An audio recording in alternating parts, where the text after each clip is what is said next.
Hey guys, so today's a little bit of a different video. I kind of just feel like this is weighing on my heart that I just really wanted to just get on camera and just talk about it. You guys are gonna have to bear with me because it's a little bit difficult for me to express my thoughts, like use words to express my thoughts, because there's so many and it's so, let me just get to the point. So in light of the events that occurred in Las Vegas a few weeks ago, I know it's maybe a little bit of a late of a response to this, but I've obviously still been thinking about it.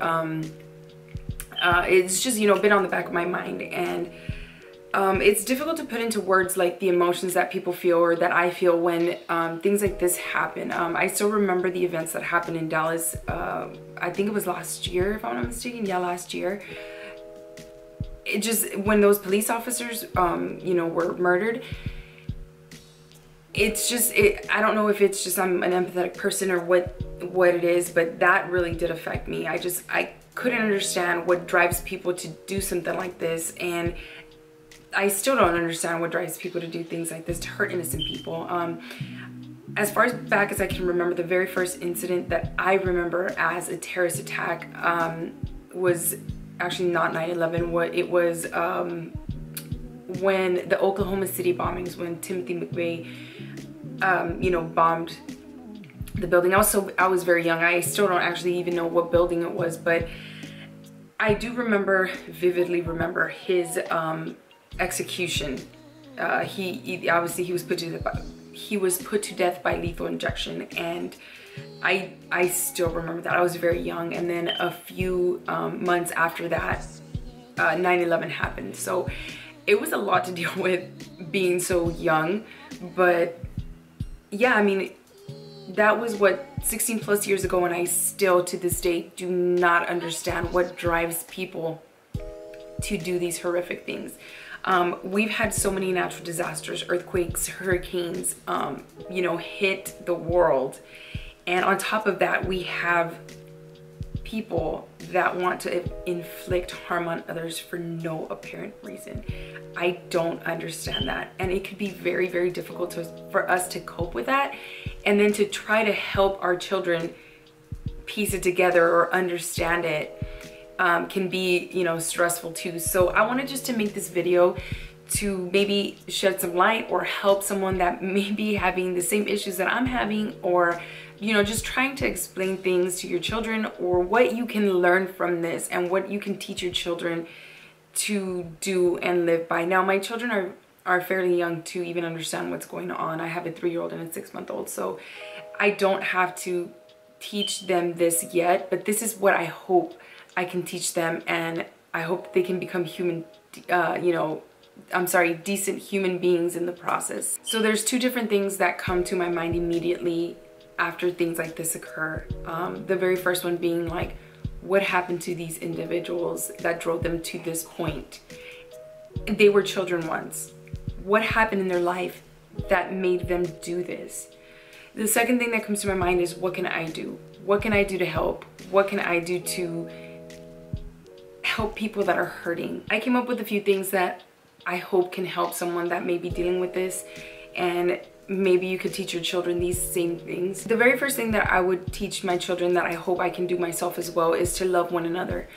It's so amazing to see the amount of willingness people have to help each other in a time of crisis. It's so good to see people like come together, you know what I mean? But I don't think it should take something bad to happen in order for us to do this. I think if we loved each other just as much, if we loved our neighbor just as much as we love ourselves, then the world could be such a better place. Sometimes we don't notice other people because we're too busy, like on our phones or in our lives, and if we just bothered to look up and notice people around us, then the world could be such a better place. I think people are born needing each other. We're all born needing someone, and I don't think that ever changes as we grow older. I just think the willingness for us to express it or to admit it changes. It becomes less. Like, we're less willing to express it or admit that we do need each other. The bottom line is that if we loved our neighbor just as much as we love ourselves, if we expressed it and actually showed it, then the world would be a better place. Kindness and love can go a very, very long way. So the second thing is that it is okay to be angry. Sometimes anger has a very, you know, people think it's wrong or bad to be angry, but it's not. What matters is what you do when you're angry. There are healthy ways to deal with anger, and I think the quicker we find ways to deal with it, and the healthier ways, and the healthier we learn to deal with it, then we are less likely to blame our actions on anger, if that makes sense.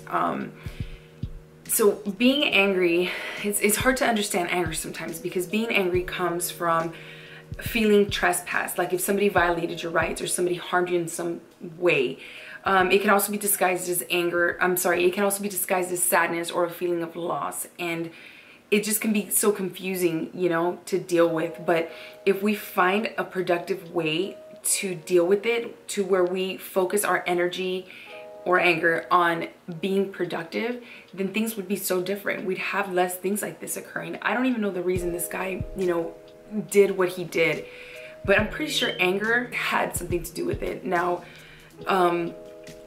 it's crazy and it sucks, and people like him should, there's so many things that I want to say, but he needed help, and I'm just gonna leave it at that. Now, there's no denying that anger is sometimes justified. This is a perfect example. Victims of, you know, tragedies like this have every right to be angry, and oftentimes the anger must be felt and must be experienced and dealt with in order to be able to experience like a true healthy life and a true sense of peace, if that makes sense. So I'm not like taking away from anger. Like sometimes, yes, anger is 100% justified. The third thing is never lose hope. I can sit here and shamelessly say that my unwavering faith in Jesus Christ has gotten me through so many dark moments in my life. I don't think if I didn't have the faith that I have in him, I don't think I could have gotten through so many things that I've been through. Prayer is a very powerful thing, and we're living in crazy times, guys. We're living in crazy times, and I have no doubt that each and every one of us can use some comfort and hope when things like this happen. Regardless of what you choose to believe in, whatever higher power you choose to believe in, just know that so long as there's life, there is hope. My daddy used to always tell us that. That's one thing that I learned from him. He used to always say, mientras hay vida, hay esperanza, which translates to, so long as there is life, there is hope. No matter how hopeless things may seem, never lose hope, and just have confidence that someone bigger than us is surely in control. The fourth thing is to be grateful in everything. Life is way too short, guys. You never know when it's your time. Your life can change in an instant, as it was seen in this instance. People's lives changed immediately, whether it was because they were severely injured or because they lost someone they loved. So in everything, be grateful. It doesn't matter how big or how small. The breath you take, the dinner you just had, the smile on your son's face, your grandmother still being alive. In everything, be grateful, you guys. And just know that although you do have bad days, you will experience bad days, there is good in every day. All you have to do is search for it. Especially when you're grieving, especially when you're sad or going through something, because it can help you feel joy, or it could comfort you, even if it's just for an instant. I know that Tony Robbins always says this, that when you feel grateful, when you have true gratitude, you can't feel anything else. You cannot feel stress, you cannot feel anxiety, you cannot feel fear. You can just feel grateful.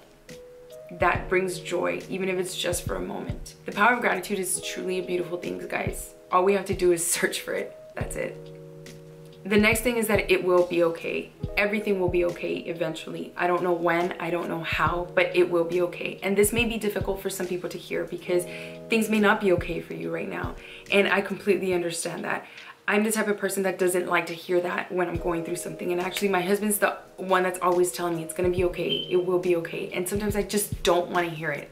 I don't wanna hear it because things right now are not okay and I can't see when it will be okay. But just know that it will be okay. You just need to keep in mind that everything in this life is temporary, even the good things. So everything will come to pass. The last thing that I would definitely want to teach my children is not to let fear stop them. It's almost inevitable to feel fear when bad things happen, but you cannot let it paralyze you from doing the things that you want to do. If you want to travel the world, travel the world. If you want to go to a concert, go to a concert. Whatever it is that you want to do, just do it. Just do it. Do not let fear stop you. When people do stuff like this, it's mainly to instill fear in others. Do not let the decisions of others stop you from living your best life. Live boldly. We owe it to the people that can't live their lives because of senseless acts of violence. We owe it to people that have lost their lives way too soon to live our lives as boldly as we possibly can. The last thing that I would like to say is that if you or anybody that you know have been victims of these random acts of violence or these natural disasters, just know that I'm praying for you. My heart truly breaks for all the families that are grieving. I just pray that you can find peace and comfort in your time of need. Just know that somebody's thinking about you and somebody's praying for you. That's all I have for today, guys. Thank you guys so much for watching. Take care.